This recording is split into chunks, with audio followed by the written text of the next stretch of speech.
Nestled in the heart of Notting Hill, number 10 Rillington Place held secrets that defied imagination. Behind closed doors, a macabre drama unfolded, revealing a sinister figure whose desires led him down a path of darkness and depravity.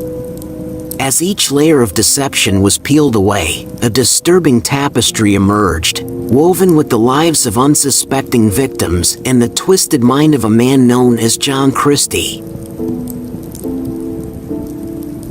Welcome back to the Wicked Pod. Today, we are unveiling the twisted secrets of number 10 Rillington Place and reveal the disturbing tale of John Christie's deadly obsessions. The climax of what has been called the greatest murder mystery of all time developed on the afternoon of March 24, 1953 at a tiny, shabby house in London's Notting Hill area.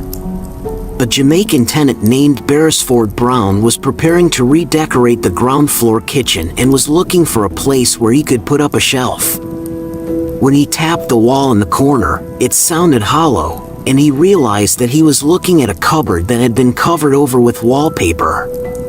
He peeled back a strip of wallpaper from the corner and discovered a hole in the door. He switched on a torch and peeped through.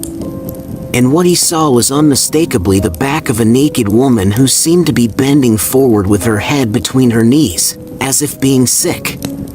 It explained the offensive smell in the kitchen, not unlike that of a dead rat.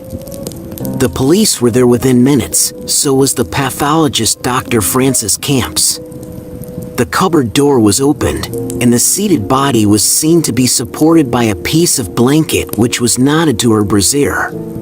The other end of the blanket was part of the covering of a tall object leaning against the wall. A closer look revealed that this was another body. And beyond it, against the back of the cupboard, which had obviously been a coal cellar, there was yet another object that looked ominously like an upright body. The first corpse proved to be that of a rather pretty young woman, with a mark around her throat indicating that she had been strangled to death. A stalactite of mold was growing out of her nose. Medical examination showed she had been dead about a month. Bubbling from her vagina was a large quantity of sperm, about 5 cubic centimeters, suggesting that her killer had either had a tremendous orgasm or had raped her more than once. The second body also proved to be that of a young woman, wearing only a cardigan and vest. She too had been raped and strangled. The body had been placed in the cupboard upside down. Medical examination showed that she had been in the cupboard about 2 months. Body 3 was again of a young woman, upside down and wrapped in a blanket. And, as in the case of body 2, a piece of cloth had been placed between the legs in the form of a diaper. She was wearing only a pink silk slip and bra, with 2 vests. She was 6 months pregnant and had been in the cupboard from 2 to 3 months. These were not the only remains found at number 10 Rillington Place. Beneath the floorboards in the front room, there was another naked body wrapped in a blanket. This proved to be a middle-aged woman who had been dead for between 3 and 4 months. Between her legs, there was also a piece of silk in the position of a diaper. A search of the garden revealed that a bone propping up a fence was a human femur. Digging revealed bones belonging to 2 more female bodies. There was no problem identifying the killer. He was John Reginald Halliday Christie, who had lived in the ground floor flat for the past 15 years and had had the exclusive use of the garden. Christie was described as a tall, thin, bespectacled man with a bald head. The corpse under the floorboards was that of his 54-year-old wife, Ethel. Christie had left the flat 4 days earlier, subletting it to a couple named Riley, from whom he took rent of £8. That same evening, the Jamaican landlord, Charles Brown, had arrived and found the Rileys in occupation. He had ordered them to leave the following morning since Christie had no right to sublet the flat. Now the hunt was on for Christie. The police naturally feared he might commit more sex murders. 1 week later, on March 31st, 1953, a police constable near Putney Bridge thought he recognized a man staring gloomily into the water and asked him if he was Christie. The man admitted it quietly and accompanied P.C. Ledger to the station. He seemed relieved it was over. The finding of the bodies brought to mind another tragedy that had occurred in the same house 5 years earlier. On December 2nd, 1949, the police had found the bodies of 20-year-old Beryl Evans and her 1-year-old daughter, Geraldine, in the wash house outside the back door. The husband, an illiterate laborer named Timothy Evans, had been charged with both murders and hanged. Now everyone was asking the question, was Christie the killer of Beryl and Geraldine Evans? Christie himself answered part of this question a few weeks later when he confessed to strangling Beryl Evans with a stocking. He claimed she had asked him to help her commit suicide. But Christie strongly denied murdering the baby Geraldine. Reg Christie, as he was known, was born in Yorkshire in April 1898, the son of a carpet designer who bullied and ill-treated his family. He was a weak child who was regarded as a sissy by his schoolfellows. He was often ill and frequently in trouble with the police for minor offenses. He was the unlucky type who always seemed to get caught. Christie continued to be a petty criminal. In 1921, he was a postman, and people complained that letters and postal orders failed to arrive. Investigation revealed that Christie had been stealing them, and he was sentenced to 3 months in jail. In 1923, he was put on probation for obtaining money by false pretenses. In 1924, he was sentenced to 9 months for theft. This was too much for Ethel, and she left him. He moved to London and settled down with another woman whom he met on a coach going to Margate. But Christie's dislike of work led to quarrels, and after one of these, he hit her with a cricket bat, almost shattering her skull. For this, he was sentenced to 6 months for malicious wounding. And in 1933, he received another 3 months for stealing the car of a priest who had befriended him. He wrote to Ethel in Sheffield, asking her to come and visit him in prison. When he came out, they again moved in together. Their new home was the small, shabby house at the end of a cul-de-sac called Rillington Place. The rent was 12 shillings and 9 pence a week. In September 1939, Christie became a war reserve policeman, and he became unpopular in the area for his bullying and officious behavior.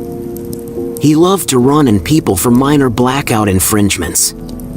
During this period, Ethel often went to visit her family in Sheffield, and in 1943, Christie began to have an affair with a young woman from the Harrow Road police station. Her husband, a soldier, heard about it and went and caught them together at Rillington Place. He beat Christie up and later divorced his wife, citing Christie as correspondent. It may have been this humiliation that led to Christie's first murder. Sometime soon after the divorce scandal, Christie picked up a young Austrian prostitute named Ruth First. She had been stranded in England by the war and took her back to Rillington Place. Ethel was in Sheffield. As they had sex, he strangled her with a piece of rope. The fact that he used rope suggests that the murder was premeditated. He probably decided to kill her while she undressed. But why? The answer was supplied by Dr. Francis Camps, the pathologist on the case. Camps said that one of the odd things about the case that never came out in court was that he found dried sperm in the seams of Christie's shoes. For Camps, this showed clearly that Christie had masturbated as he stood over a corpse. And this, in turn, indicates that Christie had to see the corpse to achieve maximum stimulation. In short, he was a necrophile. In fact, he admitted later that the most overwhelming emotional experience of his life was to see the corpse of his grandfather when he was 8 years old. Christie was almost certainly lying when he said he had normal intercourse with Ruth first. In his teens, Christie was the laughingstock of the local youths because he was reputed to be impotent. After a humiliating experience with a local girl, he became known as Reggie No Dick and Can't Do It Christie. With shy, passive women, like Ethel, he could achieve intercourse, although he claims that they had been married for 2 years before they had sex. The same is probably true of the soldier's wife with whom he had an affair. But with most women, he was impotent unless they were unconscious or dead. So when Ruth first came back to his flat, he probably prepared a piece of strangling rope, with a knot at either end, and placed it under the pillow, intending to kill her and make sexual use of the corpse until Ethel came back. In fact, he was interrupted. A telegram arrived shortly after the murder, announcing her return. He had to conceal the body hastily under the floorboards and bury it in the garden at the first opportunity. Now he had killed a woman. The aching sense of inferiority brought to a head by the beating from the angry soldier was assuaged. In December 1943, temptation came his way again. Now no longer a policeman, he worked for a firm called Ultra Radio and met a plump, attractive little woman called Muriel Eady. She told him she suffered from catarrh, and Christie had an idea. He told her he had a cure for catarrh and invited her back to Rillington Place while Ethel was away. The cure, he said, was to lean over a bowl of steaming friar's balsam, with a cloth over the head to keep in the steam. Christie ran a rubber pipe from the gas tap and inserted it under the cloth. Muriel Eady passed out peacefully. Trembling with excitement, Christie moved her onto the bed, removed her clothes, and raped her. Looking at the body, he later described how he experienced a sense of exquisite peace. I had no regrets. Muriel Eady also found her way into the garden. 6 years passed before he killed again, and it is possible the murder was unpremeditated. Timothy and Beryl Evans had moved into the upstairs flat, but they quarreled a great deal. One of the quarrels was about a blonde girl who had moved in with them. The girl had to leave. In one of his confessions, Christie claimed that he strangled Mrs. Evans at her own request, because she wanted to die.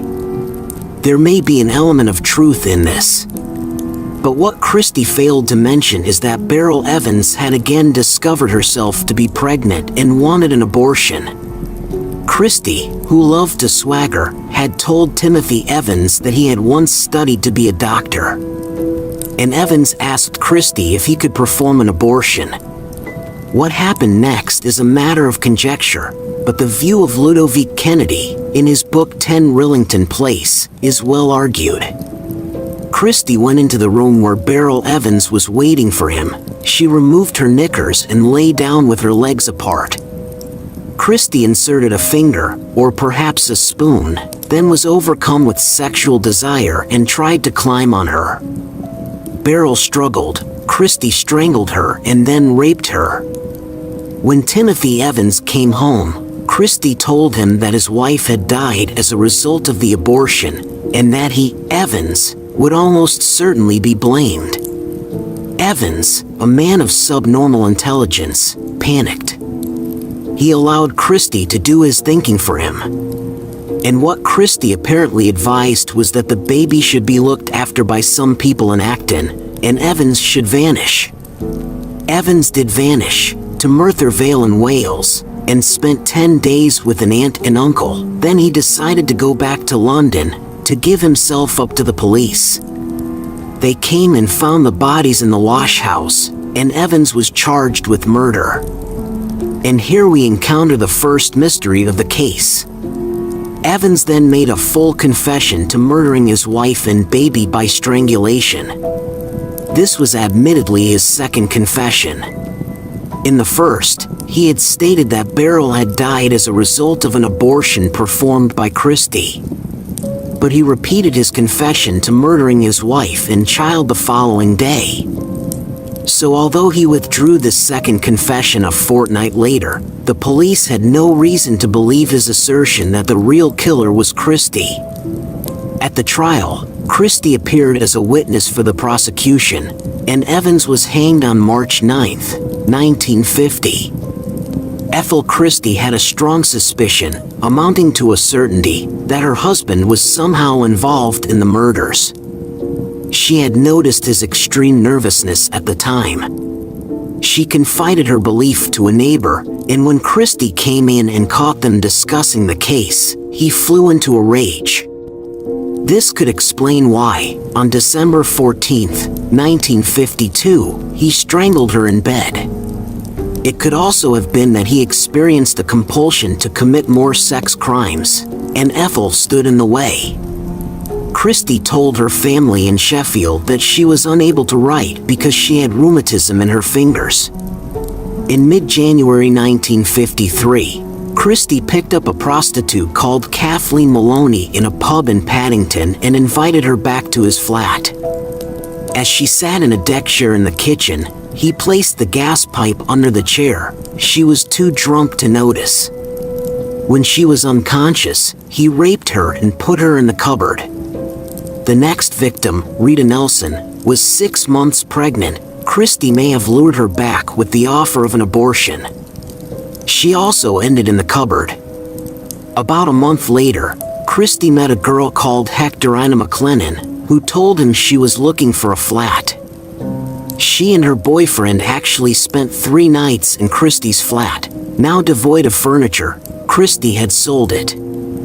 On March 5th, Hectorina made the mistake of going back to the flat alone. She grew nervous when she saw Christie toying with a gas pipe and tried to leave. Christie killed her and raped her. When her boyfriend came to inquire about her, she was in the cupboard, and Christie claimed not to have seen her. As Christie gave him tea, the boyfriend noticed a very nasty smell, but had no suspicion he was sitting within feet of Hectorina's corpse. This was Christie's last murder. 2 weeks later, he left Rillington Place and wandered around aimlessly, sleeping in cheap lodgings and spending the days in cafes until he was arrested. He confessed to all the murders of women, usually insisting that it was they who made the advances. He was executed on July 15, 1953. The major mystery remains: was Timothy Evans innocent? Long after his death, he was officially absolved of all responsibility and guilt, yet that leaves some major questions unanswered. For example, why did he confess to the murders? Ludovic Kennedy, in 10 Rillington Place, takes the view that Evans was innocent of both murders. He confessed, says Kennedy, out of misery and confusion. But this is almost impossible. Evans had had 10 days in Wales to think things over. There is no earthly reason why he should have confessed to strangling Beryl after a quarrel, and then Geraldine. Kennedy argues that he was too fond of both. In The Two Stranglers of Rillington Place, Rupert Furneaux takes the opposite view. He points out that Beryl and Timothy Evans often quarreled violently, and that nothing was more likely than that Evans would kill Beryl in a rage. He argues closely and convincingly and is, on the whole, more plausible than Kennedy. And he believes that it was Christie who murdered the baby. But this still leaves a major mystery. Why, in that case, did Evans also confess to murdering Geraldine? The answer is surely supplied by a curious piece of evidence from another murderer, Donald Hume, who was in prison at the same time as Evans, on a charge of murdering a man named Stanley Setti and throwing pieces of his body out of an airplane. Evans asked Hume's advice, and when Hume asked, "Did you kill your wife?" Evans replied, "No, Christie murdered her." Here he could well have been lying, for by now his defense was that Christie had killed her in the course of an abortion. But when Hume asked if he killed the baby, Evans made the surprising statement that Christie had strangled Geraldine while he, Evans, watched. He said that the baby's crying had got on his nerves. This rings true. Evans was in a frantic state, and he could well have stood by while Christie killed Geraldine. In doing so, he had become, in effect, her killer, so his confession to murdering her was not far short of the truth. Guilt probably increased his sense of being her murderer. And this, I would argue, is almost certainly the answer to the riddle. There were two stranglers of Rillington Place, and baby Geraldine was, in a sense, killed by both of them. As an interesting footnote to this case, Donald Hume was acquitted of the murder of Stanley Setti. He went to Switzerland, became a bank robber, and in 1958 shot a taxi driver in the course of escaping from a bank. For this murder, he was sentenced to hard labor for life.